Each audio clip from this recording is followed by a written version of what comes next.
Hello guys, तो आज हम लोग फंक्शन करने वाले हैं और उसके टाइप्स ऑफ फंक्शन। ठीक है, तो ये जो फंक्शन और टाइप्स ऑफ फंक्शन क्या है हम लोग उसको देखते हैं। तो चलिए स्टार्ट करते हैं। बीए इकोनॉमिक्स ऑनर्स सेमेस्टर 1 का हम लोग कर रहे हैं CC2 का हम लोग कर रहे हैं यूनिट। ठीक है, यूनिट 2। ठीक है, यूनिट 2 कर रहे हैं। तो देखिए यहाँ पे हम लोग कर रहे हैं फंक्शन। ठीक है, यहाँ पे देखिए फंक्शन क्या होता है। फंक्शन दो वेरिएबल के बीच का रिलेशन। ठीक है, फंक्शन क्या है, दो वेरिएबल के बीच का। चुप रहना। फंक्शन है दो वेरिएबल के बीच का रिलेशन होता है फंक्शन। ठीक है, अब देखिए ये देखिए y is equal to function of x। ठीक है, अब ये जो y है ये क्या है, डिपेंडेंट है, और ये जो x है वो क्या है, इंडिपेंडेंट है। यहाँ पे देखिए फंक्शन क्या है, दो वेरिएबल के बीच का रिलेशन बताता है, मतलब इंडिपेंडेंट और डिपेंडेंट दोनों वेरिएबल के बीच का रिलेशन बताता है फंक्शन। चुप रहना। ठीक है, फंक्शन दो वेरिएबल के बीच का रिलेशन बताता है। यहाँ पे देखिए हमने सिंपल सा एग्जांपल लिया, y is equal to function of x। ठीक है, y क्या डिपेंडेंट वेरिएबल और x क्या है, इंडिपेंडेंट वेरिएबल। ठीक है, अब देखिए सपोज करिए यहाँ पे वैल्यू अगर x कुछ भी वैल्यू अगर 2, ठीक है, जो भी वैल्यू हो उस पे ये क्या है, डिपेंड करेगा। ठीक है, तो ये देखिए x क्या इंडिपेंडेंट है, y क्या है डिपेंडेंट वेरिएबल। ठीक है, अब देखिए ये जो फंक्शन है ये दो तरह के होते हैं। एक होता है एक्सप्लिसिट फंक्शन, दूसरा होता है इम्प्लिसिट फंक्शन। आज कर रही थी एक्सप्लिसिट फंक्शन और इम्प्लिसिट फंक्शन की। यहाँ पे एक्सप्लिसिट फंक्शन में एक डिपेंडेंट वेरिएबल एक इंडिपेंडेंट वेरिएबल है, दो वेरिएबल है। लेकिन अगर हम बात करेंगे इम्प्लिसिट फंक्शन की तो यहाँ पे नो डिपेंडेंट वेरिएबल और नो इंडिपेंडेंट, यहाँ पे ना डिपेंडेंट वेरिएबल है ना ही इंडिपेंडेंट वेरिएबल है। ठीक है, यहाँ पे ना डिपेंडेंट वेरिएबल होता है ना इंडिपेंडेंट वेरिएबल होता है। ठीक है, इम्प्लिसिट फंक्शन म्यूचुअल रिलेशनशिप बताता है एक्स एंड वाई के बीच में। यहाँ पे ना ही डिपेंडेंट वेरिएबल है ना ही इंडिपेंडेंट वेरिएबल है।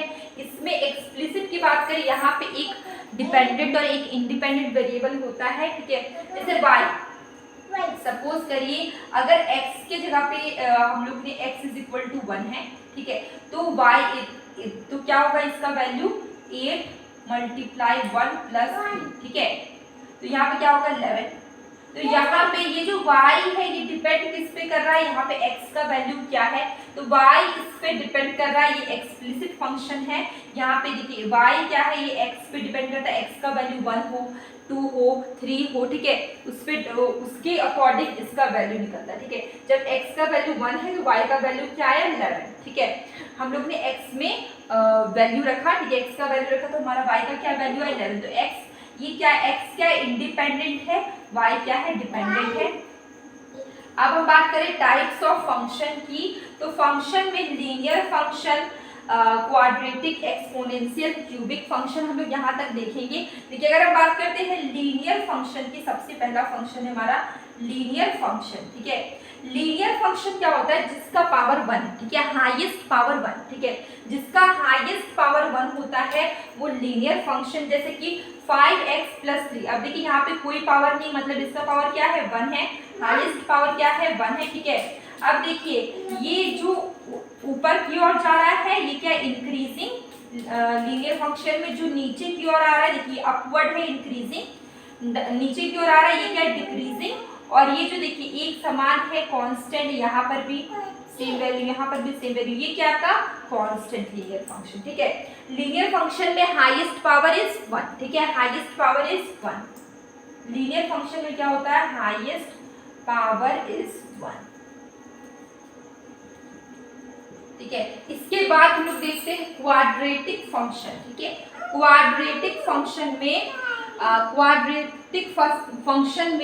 Highest power is 2। Highest power is 2। ठीक है, यहाँ पे क्वाड्रेटिक फंक्शन में हाईएस्ट पावर इज 2। ठीक है, हाईएस्ट पावर क्या होता है 2। आप देखिए यहाँ पे इसका पावर क्या है 2 है। यहाँ पे हाईएस्ट पावर क्या होता है 2 होता है क्वाड्रेटिक फंक्शन। आप देखिए यहाँ पे मैंने क्वाड्रेटिक फंक्शन कैसा बनेगा कुछ इस तरीके से, ठीक है। डायग्राम में आप देख पा रहे कुछ इस तरीके से क्वाड्रेटिक फंक्शन बनता है।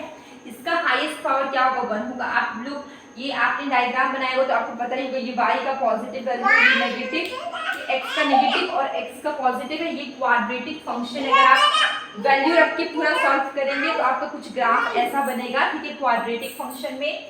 उसके बाद देखिए एक्सपोनेंशियल फंक्शन की बात करें, वहां नहीं लिखो। एक्सपोनेंशियल फंक्शन में अगर हम एक्सपोनेंशियल फंक्शन की बात करें, यहाँ पे क्या होता है कांस्टेंट का पावर होता है वेरिएबल। आप देखिए a क्या है कांस्टेंट, इसका पावर क्या है x, ठीक है।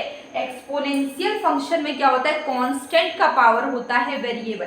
तो आप देख सकते हैं ये a क्या है कांस्टेंट है, इसका पावर क्या है, इसका पावर है x, मतलब कांस्टेंट का पावर वेरिएबल होगा एक्सपोनेंशियल फंक्शन में। एक्सपोनेंशियल फंक्शन में कुछ ग्राफ कुछ आपका ऐसे बनता है, ये देखिए जैसे आप देखिए एक्सपोनेंशियल आपका ऐसे होता है, ऐसे होता है।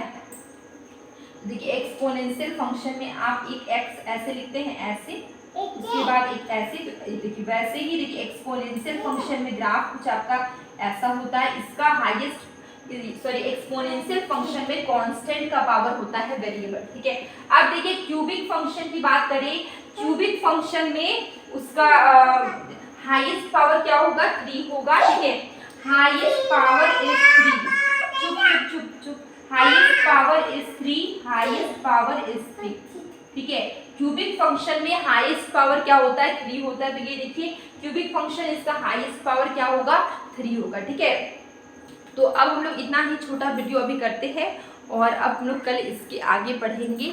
और ये आपका यूनिट 2 है, ठीक है, मैथमेटिकल इकोनॉमिक्स का यूनिट 2 है, बीए इकोनॉमिक्स ऑनर्स सेमेस्टर 1 का CC2 का यूनिट 2 हम लोग कर रहे हैं, ठीक है।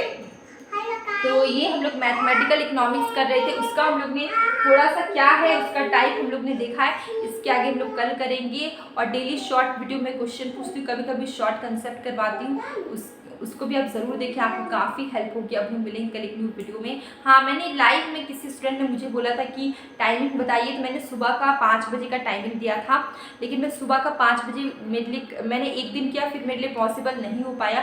लाइव के लिए मुझे टाइम नहीं मिल पा रहा है, लाइव क्लासेस के लिए। तो मैं जब भी टाइम मिले तभी मैं बना लेती हूँ, कोई फिक्स टाइमिंग नहीं है इसके लिए। आप सभी को सॉरी, क्योंकि लाइव के लिए कोई फिक्स टाइमिंग मैं नहीं दे पा रही हूँ, थोड़ा सा बिजी शेड्यूल है, ठीक है। तो अब हम लोग मिलेंगे कल एक न्यू वीडियो में।